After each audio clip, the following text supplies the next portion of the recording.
We just did 3, didn't we? We're going to spend them out over 3 days, though. We don't like videos that are longer than about 10 minutes because people get bored. All right. What a chatty. Bam Frenchie Worlds. When choosing your keeper puppy from your litter, what are you looking for and how soon can you tell if it's a keeper? That's a good question. Well, we answered that about 2 weeks ago. Well, let's give it a stab again. I know. Well, I look for short, meaning from their little hip to their rib cage. And I look for a nice big head. And I look for a nice flat face. I mean, just like an inverted nose, like it's stuck in there a little bit.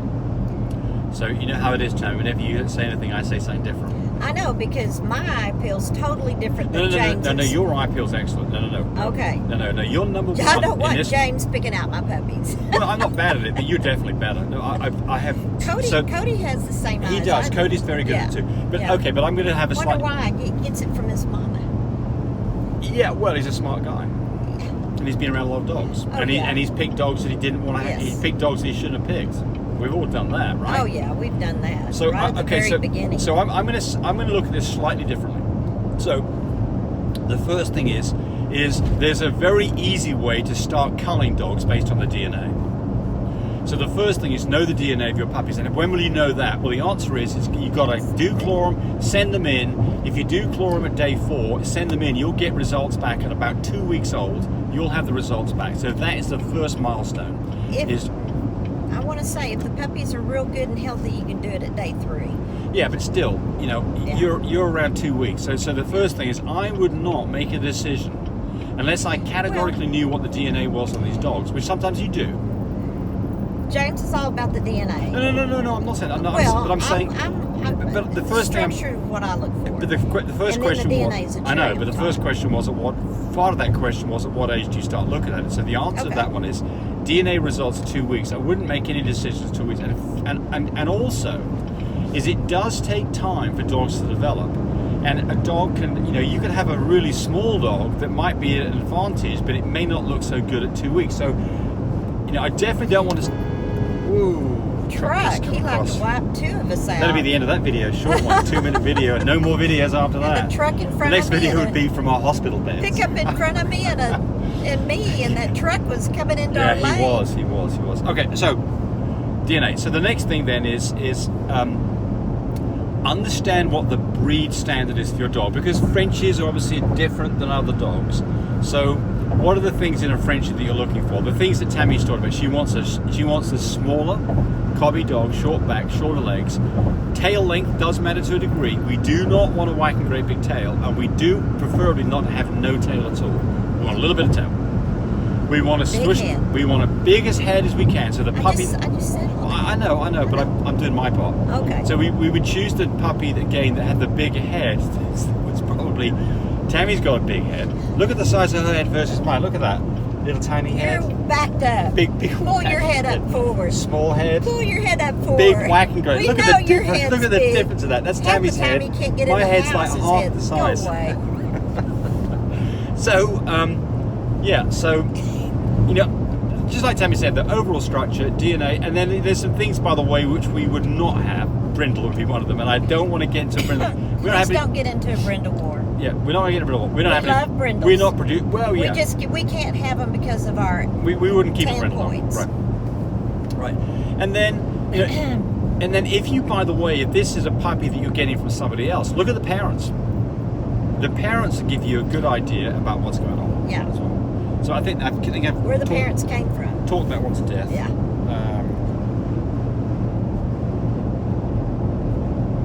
Someone's saying, "Hey, love the pup videos. I hope you post new videos." Well, hopefully we will soon. I hope so. It's been a while, hasn't it? So some people think we're some kind of puppy mill. We don't. Last time we had a litter was Kit, wasn't it? And that was Paris. Paris. Okay, that's Paris. And that was with my whelper. Yeah. And so, And those puppies are now 12 weeks old, and they've got one left that hasn't had time yet. 16 weeks old. Yes. So we're ready. the litter before that was Kit. Then females. when they're together, they all come in heat together. So my daughter's dog has come in heat. My 2 girls have come in heat. So we've got 3 girls that are going to be bingo bango the 17th of October, the 20th of October, and the 21st of October, supposedly. Yep. We always let our females tell us when they're ready.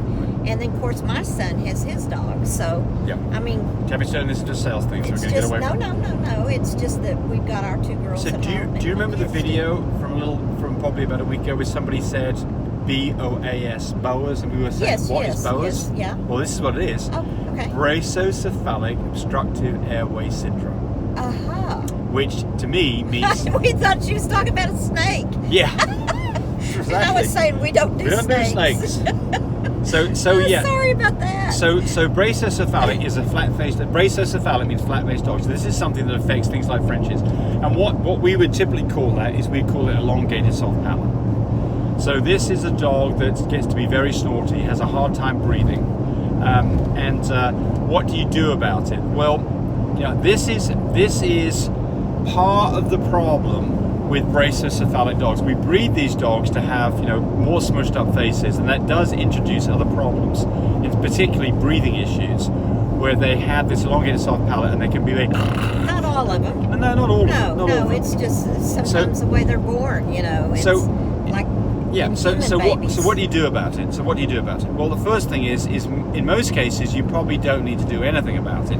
The sign that you need to do Sometimes something. the bigger they grow, the Yeah, better I would it not is. do Yeah. this till a dog's at least 9 months old or older before I even thought I needed to do this to see how the dog develops. Oh, a major type of surgery you're talking Yes, about. so- yeah. There's one little surgery you can do where if the nostrils are too tight, Yes. that they can do that, and it's just a day. You go pick them up at the end of the day. We're going and to talk it's about that here in a done. second. But, Okay.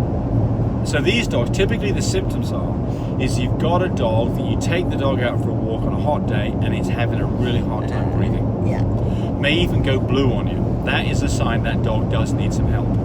So those dogs can get in trouble. It is to a certain extent self-regulating, because when they get in this situation where they get low oxygen, they will stop exercising as hard, but they definitely can get in trouble. Now, have we ever had that surgery done? No.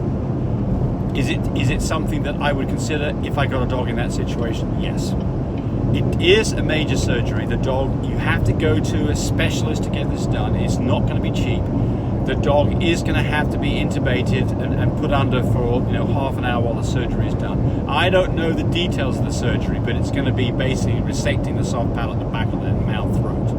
Now, Tammy alluded to something slightly different. A dog that has really closed up nose holes, Real narrow. very narrow nose holes. Yeah. When it breathes in, it closes up even more, and those dogs start mouth breathing. You can get in trouble because of that. Those dogs, they can have nothing more than those nose holes lasered open. And that's something, by the way, that you can have done when they have puppies. When they're already intubated, they're on the table. Yeah. The doc could do that right there and then. Yeah. And it's probably not going to add $50 to the whole surgery. It might even be free. And you don't. But if I you don't think free, James. well, if Nothing's you, free. well, we've actually had it done once free. Okay. But the point here is that if Biden would tell you it was free. yeah. Sorry. Yeah. I'm sorry. I had to say it. Well, but Trump would tell you he can do it better than anybody else. Oh, I know. So we got you can either both have the the bads person here. who's the best ever, Yeah. or the one who's now we get to the political side of things, and we're not going to do that. Stop it now. Yeah. Sorry about that.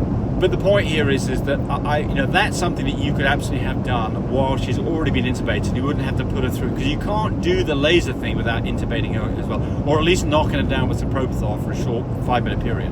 So the point here is it is something that does affect French bulldogs, and it's something that you can address. And if your dog really is starting to have a hard time breathing, you probably do need to address it. I want you to double check about having it done the same time after they've had the C-section while they're still under. I want you to double check about that. Okay. Donna Boyan.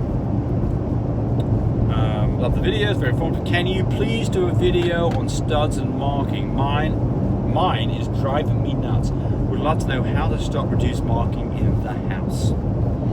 So they have little boy wraps that you put on them. belly bands. Belly bands, yeah, that's what it is. A belly band that you can put on there. that when he is in the house. And I just keep on taking him outside. Apparently they must have a female that's in heat. I'm 67, I'm wearing one now. I'm going to ignore that. Anyway, so Oh dear. it's just, you can get them fixed, and it gives you a 50-50. He might come out quit peeing. So Tammy's solution is the right solution. Let's talk about what's going on here. So what dogs do is they mark their territory. Yes. So rather than going out and just peeing and emptying their bladder, they go around the house and they pee here and they pee there and they pee here. And what they're saying is, that's mine, and that's mine, and that's mine, and that's mine. PO'd at you today. Yeah. Meaning I'm pissed at you today, Yeah. so I'm going to piss on But we have shoes had... in the closet or whatever. There's dogs that do that, and you're just like... So Cody these days has got 20 stud dogs. There's no way those stud dogs are coming in the house. I think he has 20. Well, all right, anyway, but the point is, when we first started doing this, we had one stud dog, Lonnie, and Yes. a little man actually, Little man. and then Lonnie. And he never... We had two dogs, they were in the house, and we were okay with it. We didn't have a problem. And I don't know why we are so clever that we got away with it. Maybe because they never got into that habit. I don't know. Yeah. But maybe you can train yourself through this. But I think the belly band is really the right answer. At least you got to start there. And when James says training yourself, you have to train yourself to help that dog be trainable and trained. Yeah, be consistent with what you do. Right. Which is not easy to do always, because you can get in a hurry, and Right. So the kind of thing that I would do if I had a dog that was doing this is I'd put a belly band on him, I'd put him in a crate, and then I would take him out of the crate. He's going to get bored in the crate with that belly band on, and probably will chew it off. Okay, but my point here is to put him in a crate where hopefully he won't pee, and then the moment that it's time that he needs to go pee every few hours, you take him outside with a treat in your hand. And when he pees in one place, you give him a treat and make a big fuss of him. Yeah. Big, as in not fuss, but happy for him. Yeah. Go play, go ball time, go fetch, go get a rub on the belly. All the things that... After he does his After he job. does what you want him to do. Yes. And if he doesn't do what you want him to do, he doesn't get the treat, he doesn't get the playtime. No, he goes back into the crate. Back into the crate. Now, will that fix your problem? I don't know. But you certainly got to try it that way. You've got to be consistent. Yourself. And it ain't going to happen in a couple of days. This is going to take you a week or two. So anyway, there we go. And I think we are now, let's see here. Remember, we have babies for sale still. Let me just do one more here, Tammy, because Okay. this last one is getting long. All right. Rebecca Terwilliger. Day 9, she's only at 0.3. They said to retest in 4 to 5 days. Any advice? Well, that's good advice. So typically a dog that is a 0.3, less than 1, is typically still got 5 days to go. So any dog that's less than a 1, I test in another 4 or 5 days, or when her blood color goes from a dark red color to more of a pinky, rosy, light color. So that's the general rule of thumb for me. Now, Tammy, you can finish this Okay, up. when I said babies for sale, I mean older pups that are for sale. Cody does have a newer litter, younger litter, but when I say older pups, I mean like 16 weeks old. They're through with all their shots. I like mine at that age. They're through with all their shots. They've had their rabies, and that means you don't have to go get shots for another year. Now, the best part you like to hear, it is a buyer's dream. It's our loss is your gain. So they are at cheaper prices because they are an older puppy. So please call me 580-799-1910, or you can call Cody at 806-664-0173. That's Cody's phone number, and then I gave you mine at the beginning. And one other thing about an older puppy is the puppy's got a lot of its development underneath its skin, and you can see a better idea about what the puppy's about. Yeah, and plus it's crate trained also. So for the most part, yeah. For the most part. They're taken outside. They go. And the danger zone in puppies is typically, puppies don't have problems when they're 12 to 14 to 16 weeks old. They're past any pneumonia. They've had all their shots, and they've had the rabies, and they're good to go. So give us a call. It's our loss, your gain, because the price is going to be way lower. Or we're going to eat them. No, we're not. We're not? No, we're not. Okay. I was coming up with a No. recipe for those No. people who need it. No, Okay. no. We're not And you can even buy them as pets if you want. Yep. So that'll even make it cheaper. So give All us a right. call. Here we go. Thanks for Bye. watching. Bye, buddy. Thanks for watching the video. I really appreciate people who subscribe to me. It helps me, encourage me to do more of these videos. But do remember, disclaimer here, I am not a vet. I'm not a licensed medical professional. I'm purely a person who's been breeding dogs for the last couple of decades. Any information that you got from this video, use at your own risk. There's nothing implied here, and certainly this should not be used as a substitute for advice from your veterinarian or your medical professional. I hope you enjoyed the video. Come back for more of them. Bye.